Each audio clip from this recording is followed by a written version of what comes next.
The ballroom of the Grand Metropole is suffocating, thick with the scent of vintage champagne and the whispered lies of the city's elite.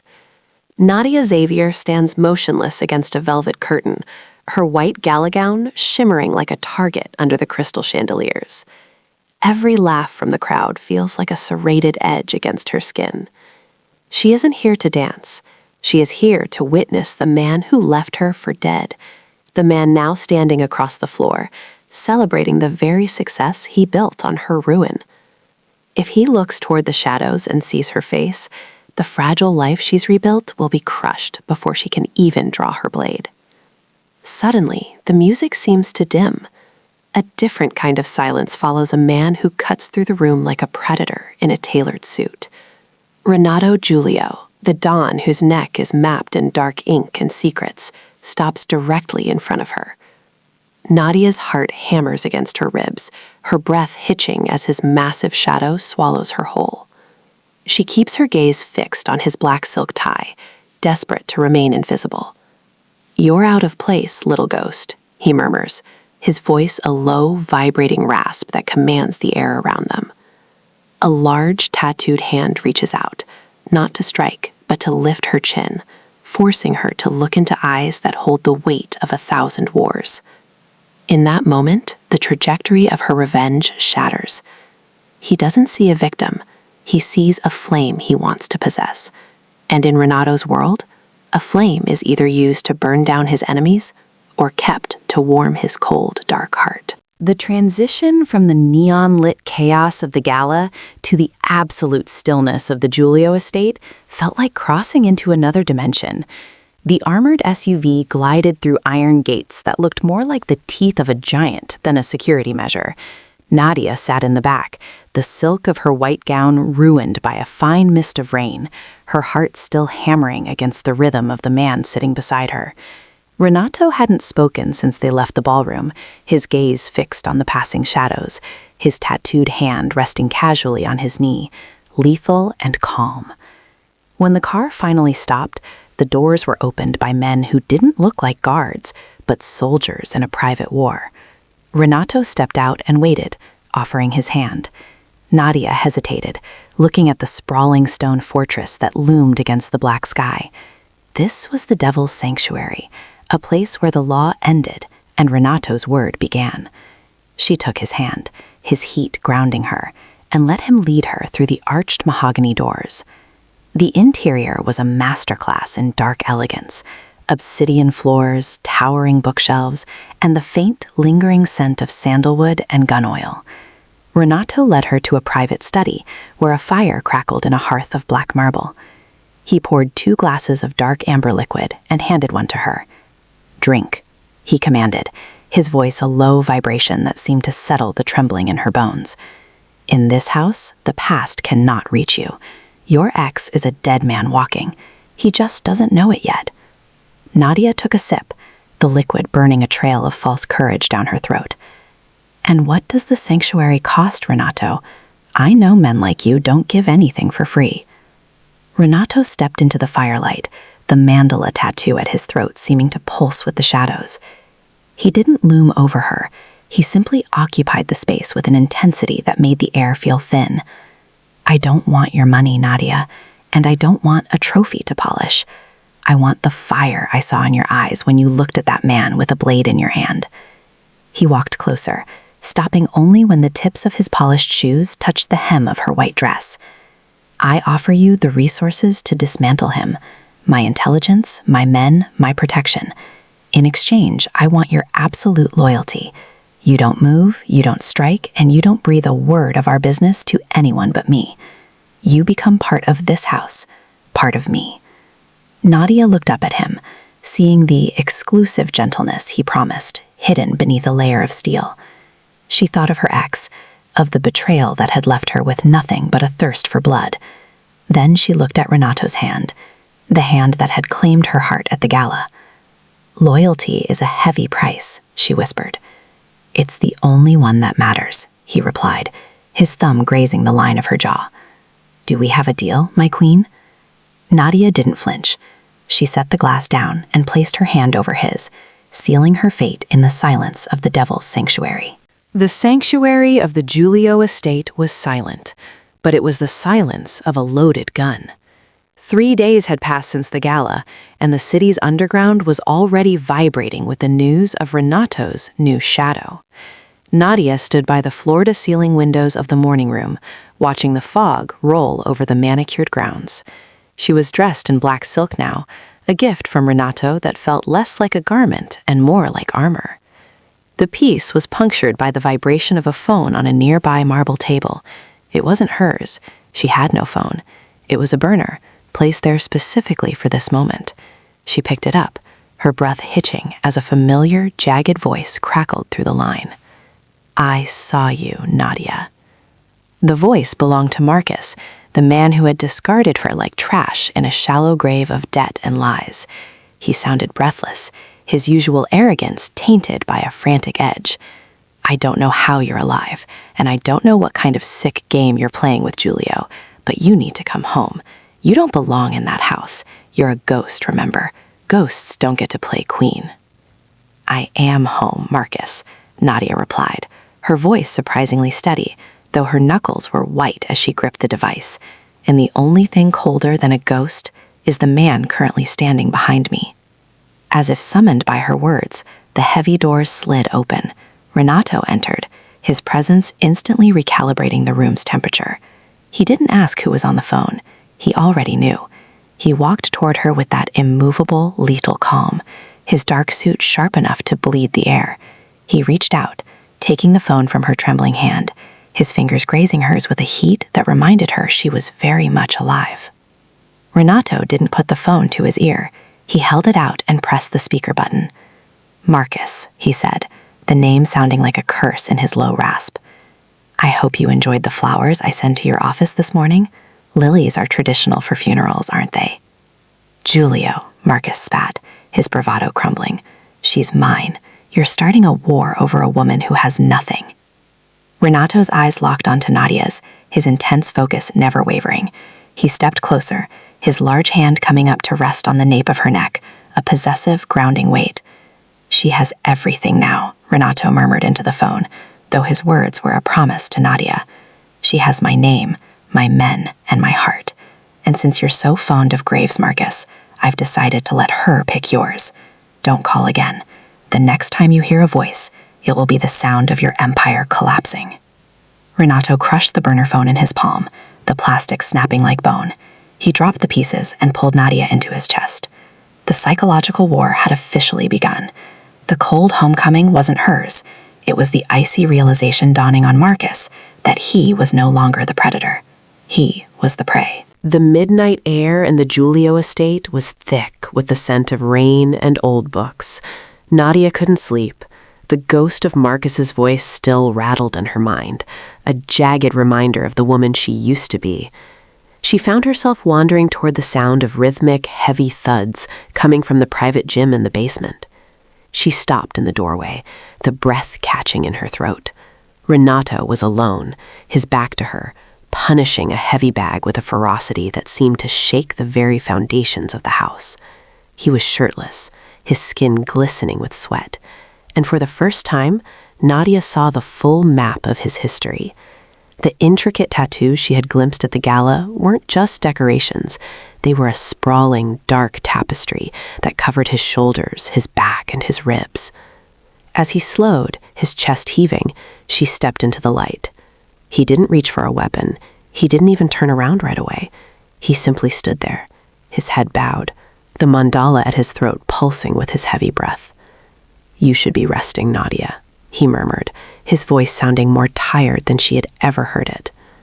"I couldn't sleep," she replied, her eyes tracing the ink on his shoulder blades. "What are they, Renato? The stories you wear?" He turned then, and the lethal calm he usually wore like a mask was gone. In its place was a raw, jagged vulnerability. He sat on a weight bench and gestured for her to sit beside him. When she did, he took her hand and guided her fingers to a series of numbers etched into his ribs, nearly hidden by the shadows of more recent art. "This was the beginning," he whispered, "a reminder of the cell where my father left me to prove I was strong enough to lead. Every tattoo after that was a way to reclaim my skin, to turn the scars of a victim into the armor of a Don. He moved her hand to the mandala at his throat. And this is for the silence. The years I spent being the weapon everyone else wanted me to be, while I waited for someone to actually see the man holding the blade. Nadia felt a surge of empathy so strong it eclipsed her own pain. She realized then that they weren't just allies, they were two halves of a broken whole. He had used ink to cover his wounds, just as she was using revenge to cover hers. "I see you, Renato," she said softly. He looked at her, his intense focus softening into something desperately human. He didn't pull her into a kiss. He simply leaned his forehead against hers, his warm skin a startling contrast to the cold blood the world accused him of having. In the quiet of the gym, surrounded by the tools of violence, Nadia realized that the most dangerous thing about Renato Giulio wasn't his power. It was the heart he had only ever opened for her. The digital displays in Renato's private command center cast a rhythmic, sapphire glow across the room, illuminating the cold calculation in his eyes. For Marcus, the empire he had built was a house of cards. For Nadia, tonight was the gust of wind that would bring it all down. She sat at the mahogany desk, her fingers hovering over a keyboard, while Renato stood behind her, his hands resting on her shoulders, a steady, grounding weight that whispered of absolute protection. "The shell companies are linked through a single server in the Cayman Islands," Renato murmured, his lips close to her ear. "He thinks he's hidden behind layers of encryption. He doesn't realize I bought the provider 6 months ago." Nadia felt a surge of predatory satisfaction. Under Renato's guidance, she wasn't just a passenger in her own revenge, she was the architect. With a series of keystrokes, she bypassed the final firewall. On the screen, millions of dollars began to hemorrhage from Marcus's accounts, redirected into a locked trust he could never touch. It was the first strike, a silent execution of his lifestyle, and she was the one pulling the trigger. "Wait," Renato whispered, his hand sliding down to cover hers, stopping her before the final enter command. He leaned over, his chest pressing against her back, his scent of cedar and expensive tobacco enveloping her. "Look at the secondary accounts. He's been skimming from his partners. If we leak these ledgers to the cartel in the north, they won't just sue him, they'll hunt him." Nadia looked up at him, struck by the exclusive gentleness he reserved only for her. To the world, Renato was a monster who crushed opposition without a second thought. But here, in the dim light of the command center, he was teaching her how to be a hunter, empowering her to reclaim the agency that Marcus had stolen.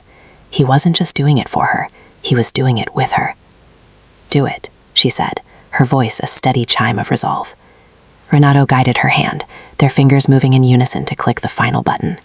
As the data packet surged across the globe, effectively signing Marcus's professional death warrant, Renato didn't pull away.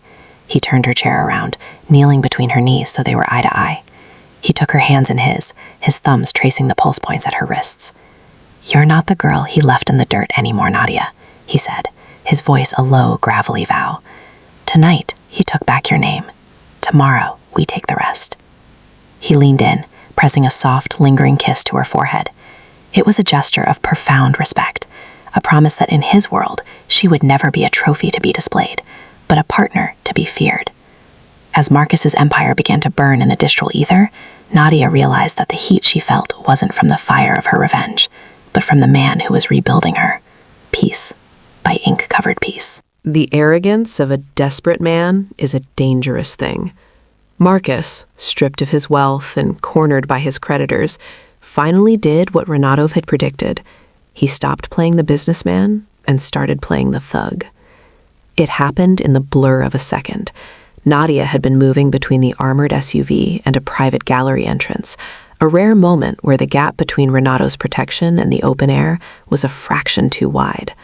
A black van screeched onto the sidewalk, the side door sliding open like the maw of a beast. Two men, masked and frantic, lunged. Before Nadia could draw the small, pearl-handled pistol Renato had tucked into her thigh holster, a sedative-soaked cloth pressed against her face. The world tilted into a sickening gray as she was hauled into the dark interior. When her eyes fluttered open, she wasn't in a warehouse. She was in the back of a speeding car, her wrists bound with zip ties that bit into her skin. Marcus sat across from her, his face a haggard mask of sweat and rage. "You think you're a queen," he spat, his hand trembling as he waved a gun. "You're a bargaining chip. Julia will give me back everything to see you breathe." "You don't understand," Nadia croaked, her head swimming. "Renato doesn't bargain for what belongs to him. He takes it back." The roar of a high-performance engine drowned out Marcus's retort. Through the rear window, a matte black sedan appeared out of the rain, weaving through traffic with a suicidal grace. It was Renato. Nadia could see the silhouette of the man she loved behind the wheel. Not the gentle man from the command center, but the lethal calm of the Don. The chase tore through the industrial district, tires screaming against the wet asphalt. Renato didn't try to pull them over. He used his car as a weapon, ramming the rear quarter panel of Marcus's vehicle with surgical precision. The car spun, a sickening carousel of metal and glass, before slamming into a row of shipping containers. Silence followed, broken only by the ticking of a cooling engine. The door to Marcus's car was ripped off its hinges. Renato stood there, his black suit splattered with rain, a silenced pistol held with a steady, terrifying focus. He didn't look at Marcus. He looked only at Nadia. "Close your eyes, Nadia," Renato commanded, his voice a low, vibrating rasp. She didn't. She watched as Marcus scrambled backward, pleading for a life he had already forfeit. "Renato, wait." Two muffled thuds echoed in the cramped space. Marcus slumped, the shadows of his past finally catching up to him. Renato reached in, his large tattooed hand slicing through her restraints with a pocket knife, before pulling her into the freezing night air. He wrapped her in his heavy wool coat, his heat the only thing keeping her upright. "I told you," he whispered against her hair, his heart thudding against her palm, the same promise he had made at the gala. "No one takes what is mine." The aftermath of the rescue had left a deceptive stillness over the estate, a silence that Renato mistook for victory. But Nadia had learned to listen to the gaps in the noise. She sat in the dim light of the upper terrace, her fingers absent-mindedly tracing the pearl handle of the pistol Renato had returned to her. Below, in the courtyard, Renato was meeting with his captains to discuss the fallout of Marcus's death. The lethal calm was back in his posture, his silhouette a sharp line of ink and expensive wool against the moonlight. Her eyes drifted to the shadows near the stone colonnade. A movement caught her, a flicker of steel that didn't belong to the house guards. One of the senior captains, a man whose loyalty Renato had never questioned, was lagging behind, his hand slipping toward the small of his back while Renato's head was turned. Nadia didn't scream. A scream would have been too slow. She vaulted over the stone railing of the terrace, her white dress, stained and torn from the kidnapping, flaring behind her like a tattered flag. She hit the ground in a roll, her muscles screaming, but her focus was locked on the flash of silver in the captain's hand. Renato heard the scuffle, but he was a second too late. The traitor had already leveled a silenced barrel at the center of his chest. Pop. The sound was muffled, but it wasn't Renato who fell. Nadia had fired from a kneeling position, her shot taking the traitor in the shoulder, shattering his aim. The man's bullet grazed the stone pillar inches from Renato's head. Before the captain could compensate, Nadia was on her feet, closing the distance with a predatory speed that mirrored Renato's own. She stood between the Don and his assassin, her weapon leveled at the traitor's forehead, her eyes reflecting a cold, absolute resolve. "Lower your weapon," she commanded, her voice a low, vibrating rasp that carried the weight of a death sentence, "or I will finish what you were too cowardly to start." The courtyard erupted into movement as loyalist guards swarmed the traitor, but Renato didn't look at them. He stood perfectly still, staring at the woman who had just stepped into the line of fire for him. The power dynamic that had begun at the gala shifted once more. She wasn't the victim he had saved from the rain. She was the shield that protected his life. Renato walked up behind her, his large tattooed hand covering hers on the grip of the pistol. He didn't take the gun. He simply reinforced her hold. His heat was a brand against her back, his breath warm against the shell of her ear. "You saved me, Nadia," he whispered, a rare note of awe fracturing his voice. "I didn't do it for you," she replied, her gaze never leaving the traitor being dragged away. "I did it for us. No one takes what is ours." In the moonlight, surrounded by the smell of gunpowder and salt, they stood together. The blood oath wasn't spoken in words. It was written in the shared adrenaline and the lethal partnership that had finally cemented her place by his side. She was no longer a ghost of the past. She was the future of the Giulio Empire. The adrenaline from the courtyard still hummed in the air, a frantic electric vibration that followed them into the master suite. The heavy mahogany doors clicked shut, sealing out the world of spilled blood and shifting loyalties. For the first time, the sprawling room felt small, the silence between them heavy and thick, like the velvet drapes that blocked out the moon. Renato didn't move to turn on the lights. The only glow came from the dying embers in the hearth, casting long, flickering shadows over the ink on his skin. He stood by the edge of the bed, his chest heaving as if he had run a marathon, his intense focus locked on Nadia. She was a vision of beautiful destruction. Her white gown was shredded at the hem, her radiant skin streaked with soot, and her eyes held the fire of a woman who had looked death in the face and refused to blink. "You could have been killed," Renato rasped, his voice a jagged edge of the lethal calm he usually wore. He crossed the distance in 2 strides, his large, tattooed hands framing her face with a desperation that bordered on pain. "I have spent my life building a fortress so I would never have to feel this soul-crushing terror." "I am the fortress now, Renato," Nadia whispered, leaning into his touch. She reached up, her fingers tracing the mandala at his throat, feeling the frantic pulse beneath the ink. "The girl you found at the gala is dead. You didn't just save me, you forged me." The last of his defenses crumbled. The Don, the monster, the ice king of the city, he vanished, leaving only a man who was starving for the warmth she provided. He pulled her into him, his kiss a collision of gratitude and raw, unadulterated need. It wasn't the possessive claim of a master over a trophy, it was the surrender of a king to his equal. He lifted her easily, her silk dress rustling against the sheets as he laid her down. In the amber glow of the fire, the cold blood the world feared was nowhere to be found. Every touch was an exclusive gentleness, his hands moving over her with a reverence that made her feel more than protected. She felt worshipped. As he discarded the remnants of his suit, the map of his history was laid bare against her skin. Nadia pulled him down, her curls spilling across the pillows like a dark halo. When their skin finally met, the heat was a revelation. It was a slow, sultry burn that erased the shadows of her past and the violence of his present. In the quiet of the room, there were no more secrets, no more ink to hide behind. There was only the steady, unified beat of 2 hearts that had found sanctuary in the most dangerous place on earth. As the night deepened, Nadia realized that her revenge was finally complete, not because she had killed her past, but because she had finally replaced it with a love that was worth living for. The gray dawn broke over the city like a fading bruise, casting a cold, cinematic light over the abandoned construction site at the edge of the docks. This was where it had all started, the site of the failed development that Marcus had used to sink Nadia into a debt she didn't owe. Now it was a skeletal graveyard of rusted steel and broken promises. Renato stood several paces behind her, his silhouette a sharp, dark sentinel against the morning mist. He had given her a choice. His men could have finished this in the dark, or she could close the book herself. He remained silent, his hand resting on the holster at his hip, but his exclusive gentleness was a tangible warmth at her back, a silent vow that no matter what happened in this circle of dust, he was her anchor. Marcus looked pathetic.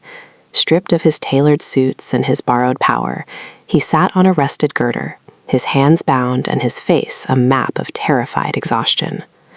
When he looked up and saw Nadia, his eyes didn't hold the fire of a villain.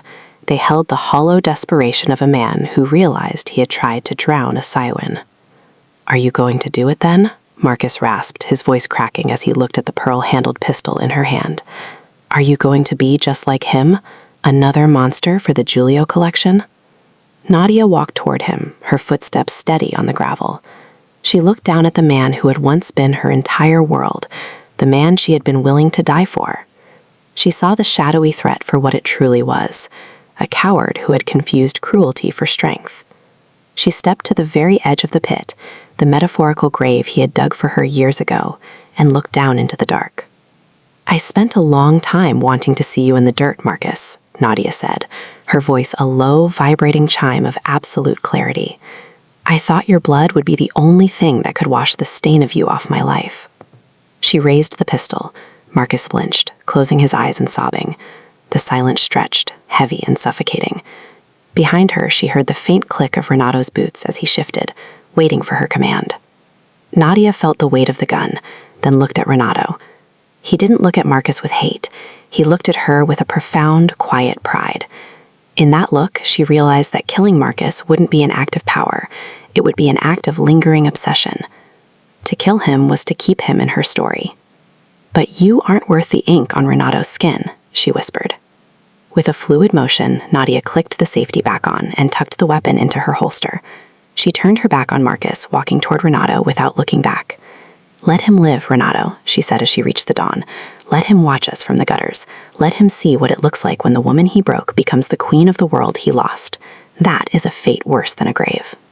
Renato reached out, his large, tattooed hand cupping her cheek, his thumb tracing the line of her jaw with a fierce, protective heat. "As you wish, my queen." The Giulio estate was no longer a fortress of shadows. Tonight, it was a cathedral of power. Every crystal chandelier was ablaze, reflecting off the polished obsidian floors, where the most dangerous men and women in the country now stood in hushed, expectant rows. The scent of expensive jasmine and gun oil hung in the air, a heavy, intoxicating perfume that signaled a shift in the city's axis. Nadia stood at the top of the grand staircase, her reflection in the gilded mirrors unrecognizable from the girl who had arrived in the rain. She wore a gown of midnight velvet that clung to her like a shadow, the deep neckline showcasing the radiant skin Renato had worshipped. Around her throat was a custom-designed necklace of black diamonds, the pattern mimicking the mandala at Renato's throat. It was her own mark of reclamation, her own ink made of stone. At the base of the stairs, Renato waited. He didn't look at the crowd of capos and associates. His lethal calm was directed entirely upward, his eyes burning with a pride that was almost frightening in its intensity. He looked like a king who had finally found the missing piece of his crown. As Nadia descended, the room fell into a silence so absolute that the only sound was the rhythmic click of her heels and the steady, heavy beat of her own heart. She didn't tremble. The vulnerability that had once defined her had been forged into a weapon. When she reached the final step, Renato didn't just offer his hand, he took hers and pressed it firmly against his heart, a public echo of the promise he had made at the gala. "Gentlemen," Renato's voice rolled through the hall, a low, vibrating rasp that brooked no dissent. "You know the laws of this house. You know the price of betrayal. But tonight, you learn a new law." He turned Nadia to face the assembly, his large, tattooed hand resting possessively on the small of her back. "Nadia Xavier is no longer a guest. She is the Giulio name. Her word is my command. Her enemies are my prey. To serve her is to serve the throne." A low murmur of "All hail the Queen" rippled through the room, a verbal coronation that cemented her survival. Renato handed her a glass of the finest vintage, but Nadia didn't drink. Instead, she walked to the center of the room, to the very spot where she had first been claimed. She tilted the glass, letting a single dark drop of wine fall onto the floor, a symbolic act of spitting on the grave of the woman she used to be and the man who had tried to bury her. The past was a ghost, and the ghost was gone. Renato stepped up behind her, his heat enveloping her, his lips brushing the shell of her ear. "Are you ready, my queen?" Nadia looked out at the empire at her feet, and then back at the man who had given her the world.